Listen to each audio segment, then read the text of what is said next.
show you the final terminal connection, which is how to actually make a loop-to-loop connection. So I happen to have sitting here the rod that this is going to go on. This has 60-pound hollow core line on it.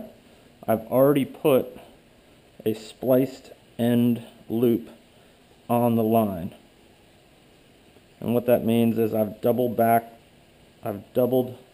the hollow line back inside of itself to make myself a nice little loop at the end.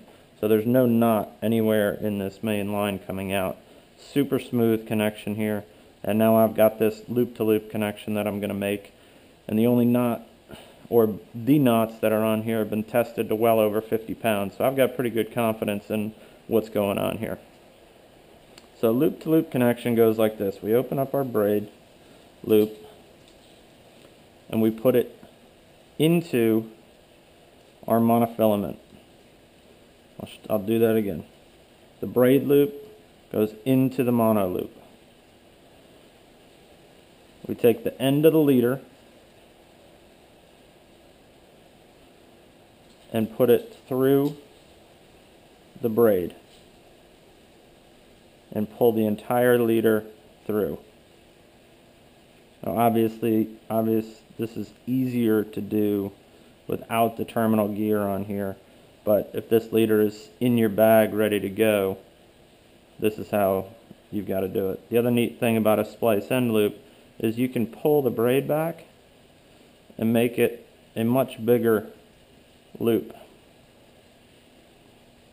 So we've come through one time. So now we have a loop-to-loop connection. I like to go a little further and do what's called a cat's paw, which is, for me, is a 3-time connection. So you've got to make sure that you go through the same way.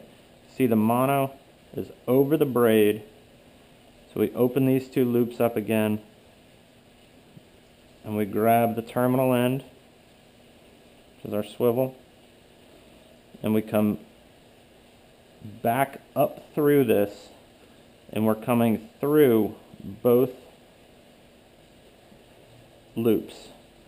We're coming through the monofilament loop and the braid loop with the entire swivel, leader, bite leader, uni to uni, and as this comes through, you're just going to wrap it over.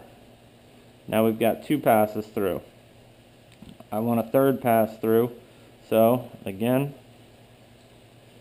grab the end, come up through both the braid and the mono loop.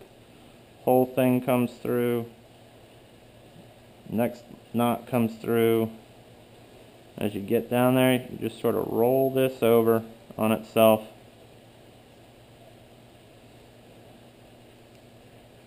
We scoot the rest of this, get our loop back down to our normal size, snug things, and then what I do is I just pinch this and slide it up. So that's the connection. That's a cat's paw connection. That's 3 times through the loop-to-loop to the twisty, to the uni, to the clinch.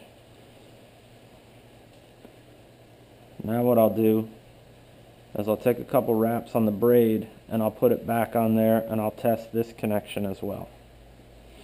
So slide that back up to 0 pounds. Hook on our swivel.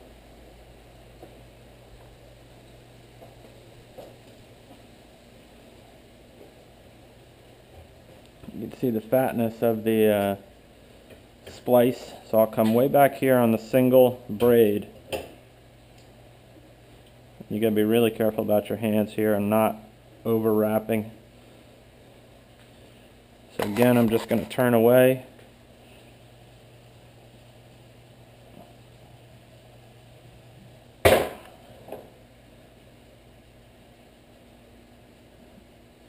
Unwrap this, loop to loop, twisty, uni to uni, bite leader, double clinch, and that we didn't pull quite as hard. We set that to about 42, 43 pounds. So fishing a sustain with this leader, I know that I'll have no trouble with ever breaking any of that connection. I've tested from the main line all the way down, and now I'm ready to go fishing.